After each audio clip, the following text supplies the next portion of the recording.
Good evening, and welcome to Undercover. This is a show that looks under the covers of books by local Missoula area authors. My name is Dave Pauley, and I'm director of the Missoula Public Library and your host for this program. The show is jointly produced by the Missoula Public Library and Fact and Fiction Bookstore. We have as our guest for tonight's show, Micheal McCoy. Welcome to Undercover. Thank you, Dave. Mike is the author of a couple of books about mountain biking, which is, if you've lived around Missoula for very long at all, you know is quite a popular outdoor hobby around here. So, the book that is displayed here is called Mountain Bike Adventures in the Northern Rockies, and he's also written a book about mountain biking in the Four Corners area. I'd like to ask you, you're obviously an avid mountain biker, so how did you get involved in that form of recreation?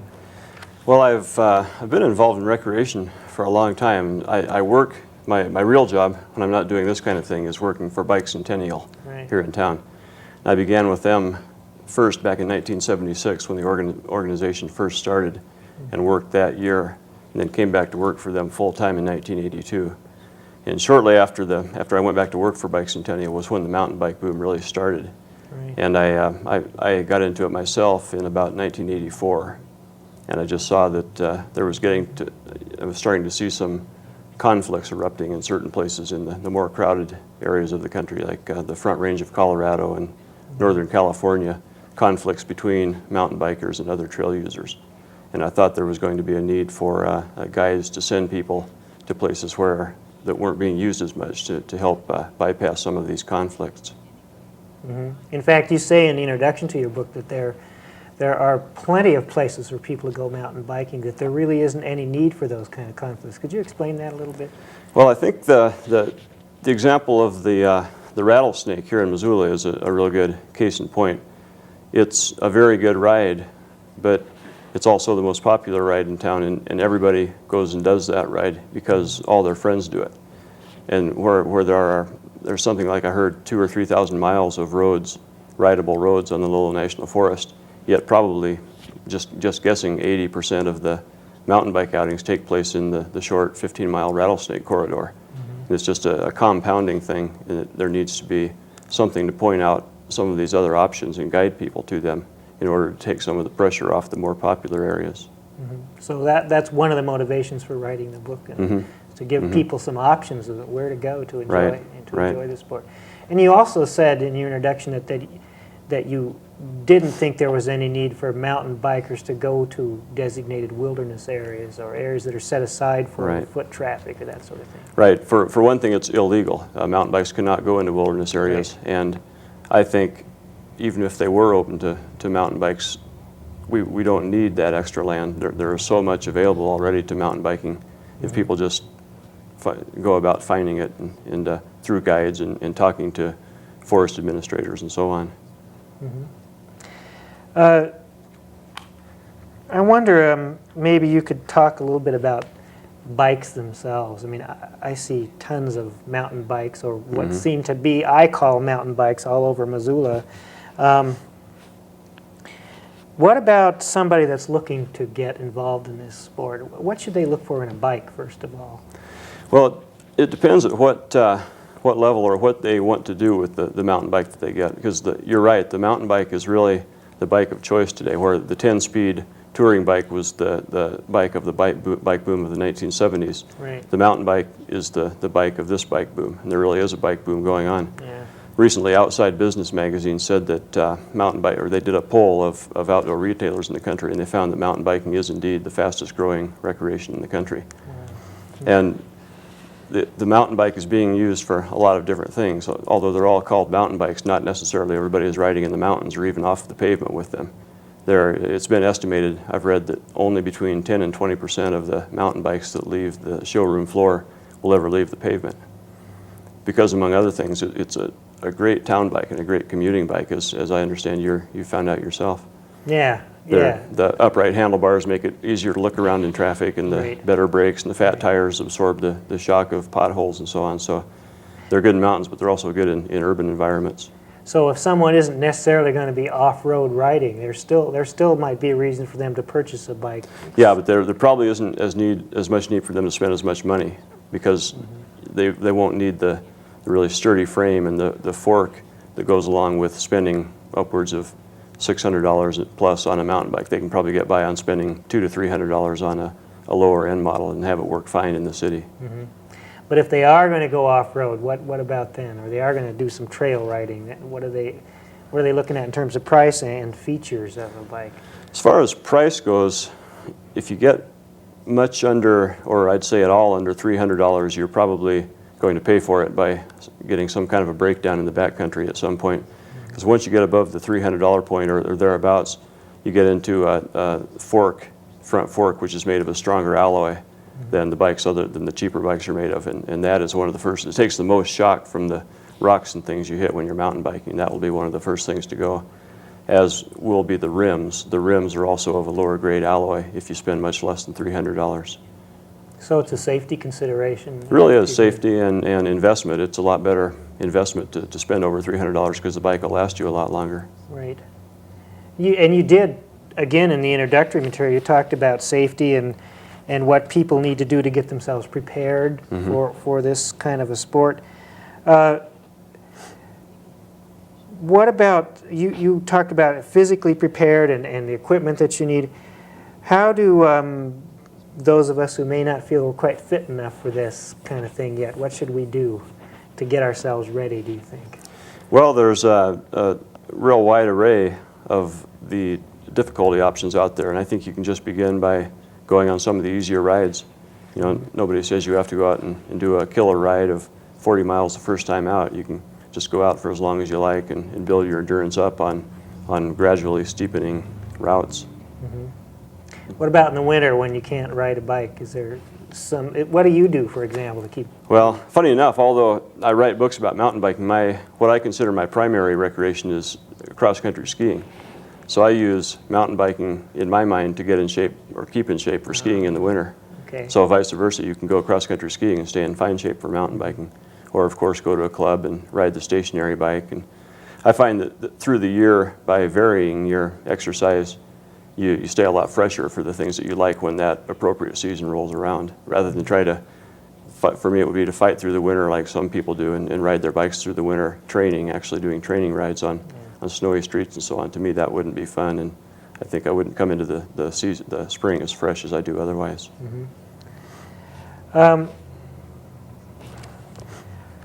What about researching the book? Now you have, in both of these books, and this one particularly, you have a number of different rides right around this area. There are different varying degrees of difficulty, different distances. Have you ridden all of these yourself? I have.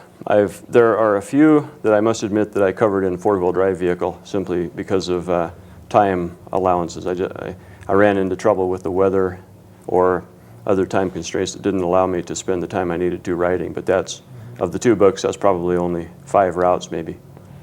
And other than that, I've covered them all on bicycle. So I have seen all of the routes in person.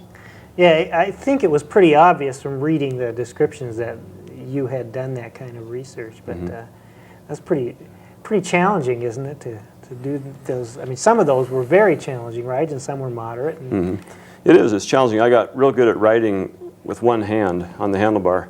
I carried a fanny pack in front and carried a handheld tape recorder in the fanny pack, and I'd pull it out and record my observations as I'd ride along. Of course, if it was too steep, I couldn't do that. I'd have to stop, but that's the way I did it probably 75% of the time.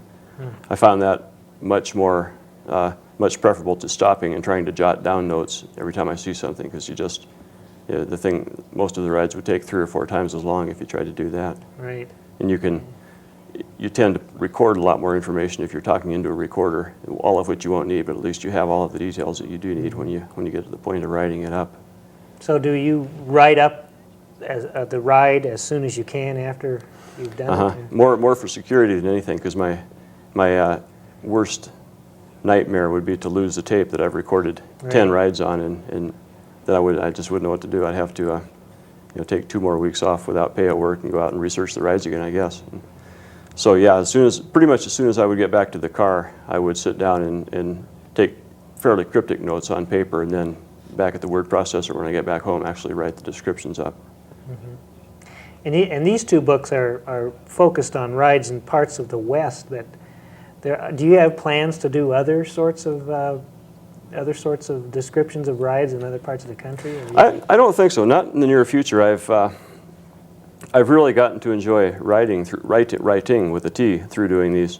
I'd like to do some other kinds of writing, and I think I'm a little bit burned out on the mountain bike guides. It's really a lot of work to the writing. Once you start the writing, it's probably 25% of the job's left.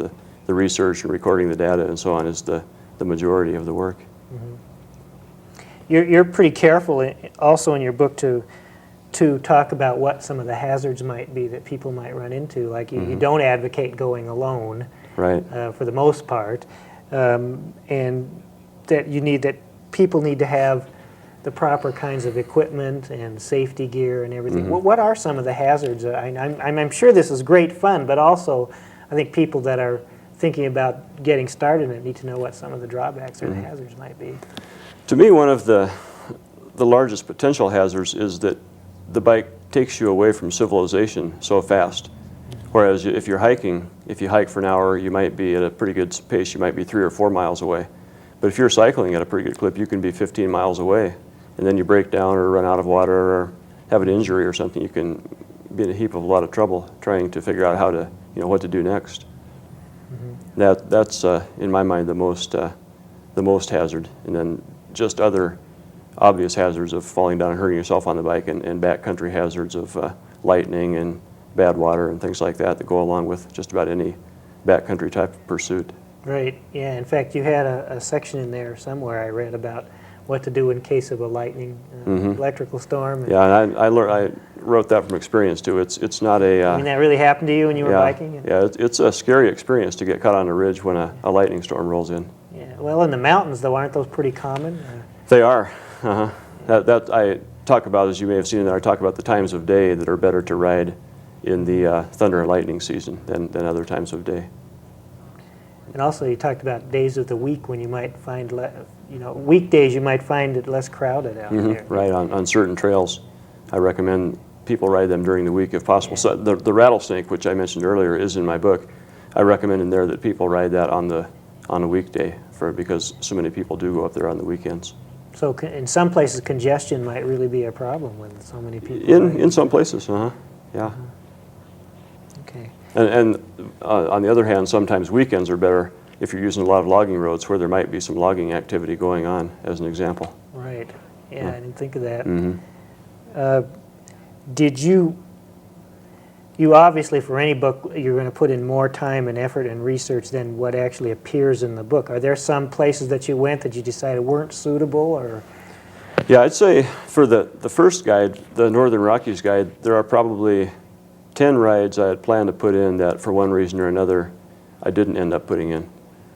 A couple of them turned out to be in wilderness study areas, and I advocate not riding in wilderness, and as do the Mountaineers, my publisher.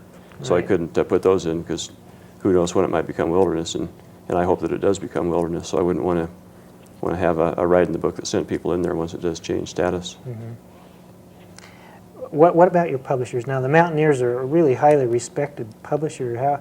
How did you get hooked up with them, or what's the story there? Well, to back up to where we were a little bit earlier, in about 1985, I started really seeing some of these conflicts happening.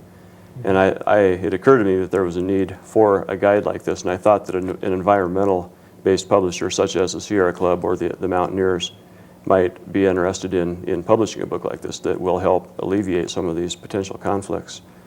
And the Sierra Club has taken a pretty strong stance against mountain biking, so I didn't approach them.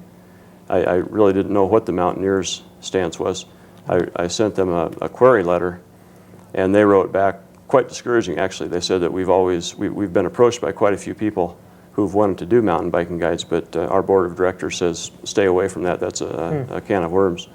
But somehow I managed to convince them that they'd be doing a service for the backcountry and other users and mountain bicyclists by taking the lead in publishing these guides. And I made the contract, finally wound the contract up for this book in late 1986. excuse me, late 1987. It was finally published in June of 1989.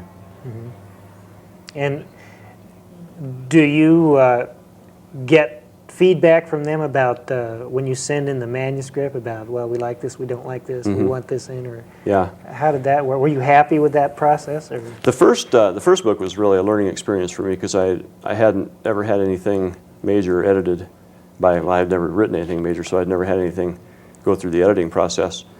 And I think I didn't get enough editorial guidelines to begin with. I found out, I learned a good lesson there, and there had to be quite a few changes, mainly organizational changes. But the second one was really a breeze after I figured out how they wanted it, and I saw that the way they wanted it was indeed better than the way that I had envisioned it. So the second one was much easier to write. What about, maybe I wonder if you could talk a little bit about Bike Centennial. You're the program director. Program director for Bike Centennial. Maybe for those of us who don't know a lot about it, what exactly is that organization? Bike Centennial is located here in Little Old Missoula. We're actually the largest recreational cycling organization in the country. We have about 27,000 members. Just to give you an idea of how national we are in scope, of those 20,000 members, less than 1% live in Montana. And quite a few of them live in other countries. Probably 5 to 10% of our membership probably lives outside of the United States. And we're involved in most aspects of recreational as opposed to racing type of cycling. Bicycle touring, mountain biking, advocacy in urban situations, how to improve cycling conditions for the commuter and the person riding in urban environments. Largely because, I would say, because of my interest in mountain biking and because of my successes with the mountaineers, we have gotten into actually mapping mountain bike routes and mountain bike maps for the Forest Service. We did a project with the Lolo National Forest here in Missoula and the surrounding area for mountain bike routes on that forest, and we've entered into a similar partnership with the Bridger Teton Forest in Jackson Hole, Wyoming, which we'll be doing this summer. And we've gotten responses or inquiries from, I'd guess, somewhere around 20 of the approximately 120 national forests in the country to do something similar at some point in the future. So there's some interest out there from the Forest Service about There is. Both the Forest Service and I rarely in the past have complimented the Bureau of Land Management, but the BLM is really getting into this too. And I think mountain biking is, in a way, is forcing the BLM especially to get into recreation in a way that they never have before. Because so much of the land in the Southwest that I cover in my second book, in the Four Corners region, so much of that land is under the domain of the Bureau of Land Management, as opposed to most of the public land up here is Forest Service. Right. Now your books are obviously aimed at the responsible person who's going to take a look at where it is that they want to bike, where the good places are, where the places they aren't going to disturb the natural landscape. But is it a problem? Are there people out biking in places they shouldn't be? Yeah, there really are. There, in quite a few circumstances. I also aim it at those people, hoping that I can bring them over. Right. Yeah. Sure. I think that probably at the root of the problem is that a lot of the older mountain bikers, the people who got into it, are just using mountain bikes. They discovered that it's another way to have fun in the outdoors. They were probably backpackers. They may still be backpackers or climbers or whatever. Some of the younger people that have gotten into it, I think, don't have the environmental ethic built up yet that the older people do. And it's a matter of trying to build that ethic in some of the younger people who are getting into the sport. A lot of them have moved over from BMX racing, which is a pretty radical sport, really. Right. Well, let me ask you this. What about promotion and sales of this book? Are you involved in that at all, or does the publisher do that, and how does that work with a book like this? Because I am so deeply involved in bicycling, they ask me my opinion a lot and ask for my ideas, but they are really in charge of the marketing of the book. Is this going to get reviewed in major review sources, or do you know? Well, it's not in literary journals probably, but obviously, but it's been reviewed in quite a bit of the outdoor press, all of the cycling magazines, and quite a few of the general interest magazines. It's been mentioned in Sunset Magazine and Mountain Bike Magazine, Bicycling, a lot of the newspapers around the region. Well, that's great. I wonder if you, in your position with Bicentennial, do you talk to groups of kids about biking and that sort of thing, or does somebody on your I don't so much. organization? A couple of the people on the staff do, though. We have an advocacy department and advocacy in terms of riding safety in, like I mentioned before, urban environments and so on. The person that runs that department does a lot of promotions, posters and videos and presentations to school-aged kids. You did mention, I want to just go back a minute, you mentioned the Sierra Club and how you contacted them and they weren't at all I did not contact them. I didn't? decided I would try the Mountaineers first because I figured that it wouldn't work with the Sierra Club. But you felt they probably wouldn't be interested in... I did, but if I'd known more about the Mountaineers, I probably would have figured they wouldn't have been interested either. So, Yeah. so maybe the Sierra Club would have worked, or maybe they will be interested in something like that. Yeah. They have a little bit of an internal problem because they've taken such a strong stance against mountain biking in some places that even pretty rational people think that mountain bikes are okay in. And they found out that their membership, a large percentage of their membership, and I don't know the exact amount, but I think it approaches 25 to 30% owns mountain bikes. So they've, they might have to modify their stance a little bit in the future.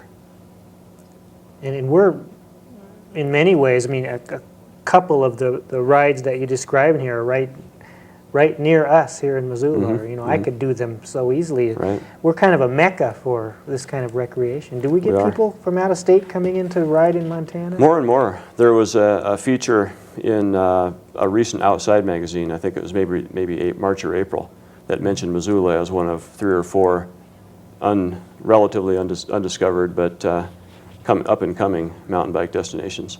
The Low Impact Mountain Bicyclist Organization, goes with the acronym LIM, has gotten a lot of national press. They're a local group that was started by a fellow out at the Forest Service, Andy Kula.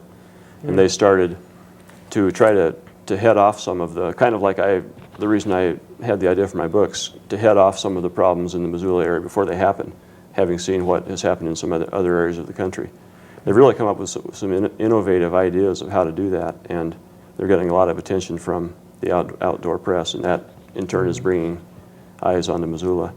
And also Missoula has been elected or nominated as one of the top 10 cycling communities in the United States for the last 2 years by Bicycling magazine. So that has brought a lot of attention to Missoula. Yeah. Now with this organization called LIM, Low Impact, what do they mean exactly? Could you explain that, low impact? What is that? Low impact in terms of not leaving a trace, going easy on the land.